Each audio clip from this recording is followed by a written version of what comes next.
yadda zaki ji yana ihun daɗi, wai baby,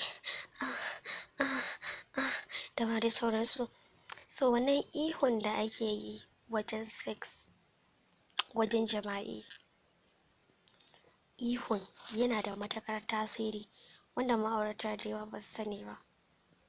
Malam, idan ka ji daɗi lokacin da matarka take son ka misali, to ka bayyana mata. Idan har ka ji daɗi, malam ka bayyana mata. Ba abu bane wanda ya dace wai ana ɓoye shi ko kuma ya zama ɓoye-ɓoye ko wani abu da ya danganci haka. Idan ka ji daɗi, ka bayyana mata, na ji daɗi. Idan kika ji bura ta zo ƙofar dorinki an caka, yarinya ki ba da kai bore ya hau. Ki sake ihu yadda kika ji daɗin. Saki ihun daɗinki, ki ji daɗinki ki more. Ni ban san wani jahilci ba, wai mutum yana jin daɗi wai sai ya nuna zai ɓoye.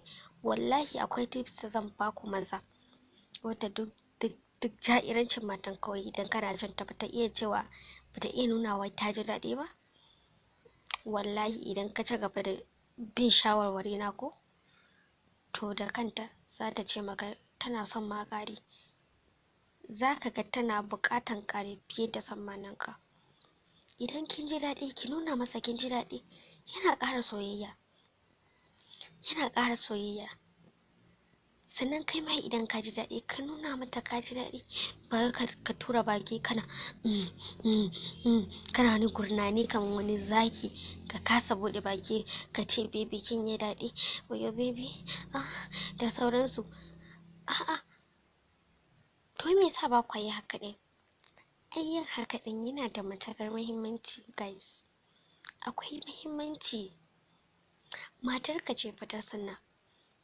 Matarka ce. Ke kuma mijinki ne.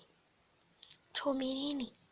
Kika buɗe duri ya gani, ka ce ka tuɓe tsirara ta ga borarka kuka haɗu? Har ka iya saka borarka cikin durin ta, menene ya rage na kunya? A sake jiki a ji daɗi mana. Ni wannan abun yana damuna. Seriously, yana damuna. Wai sai ka ga mace ba za ta iya nuna wa mijinta wai ta ji daɗi lokacin sex ba? Wai sai dai shi ya yi rawan shi ya kiɗan shi. Wai hakan wai wata girma ce ko kuma nuna wa na isa ne ko kuma ni ma ina da wata kima ne ko kuma shi ya damu da abun. Ni ban damu da abun ba. Wallahi idan dai har baki daina abin da kike ba, wani lokaci kina ji kina gani kina buƙata ba yadda kika iya.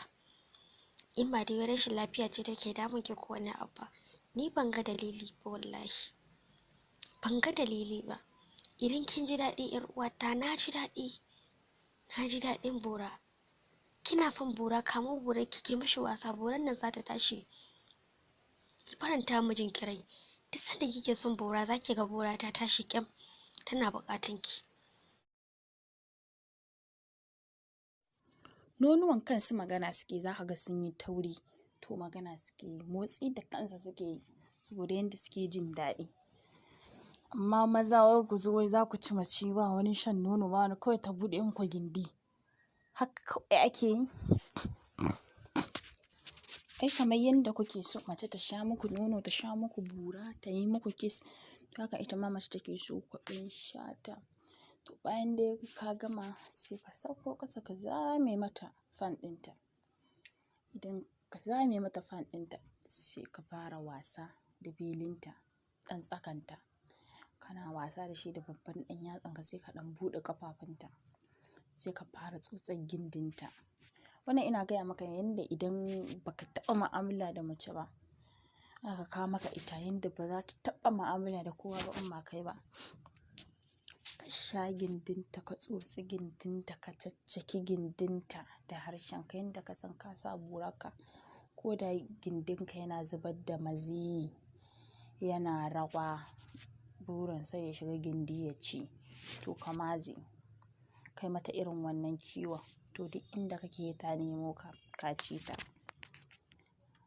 Ka caccake ta da harshe ba ɗan yatsa ba. Ka san ɗan yatsa dafi ne. Masu lesbian su suke sa hannu. To kai da harshe za ka tsotse ta, ka tsotse ta, ka tsotse ta, ta gama jiƙewa, ka tsotse ruwan nan tas, ka tsotse ruwan gindinta tas. ta dinga kuka tana ihu tana zabura tana buƙatar da kanta ta dinga janyo ka zura burarka. Kar ka zura. Idan ka gama ta wannan ka ga gindinta ya jiƙe gadon da kuke yayi kaca-kaca idan mai ruwan ce. Ka san matan ma kala-kala ne. Akwai mai ruwa.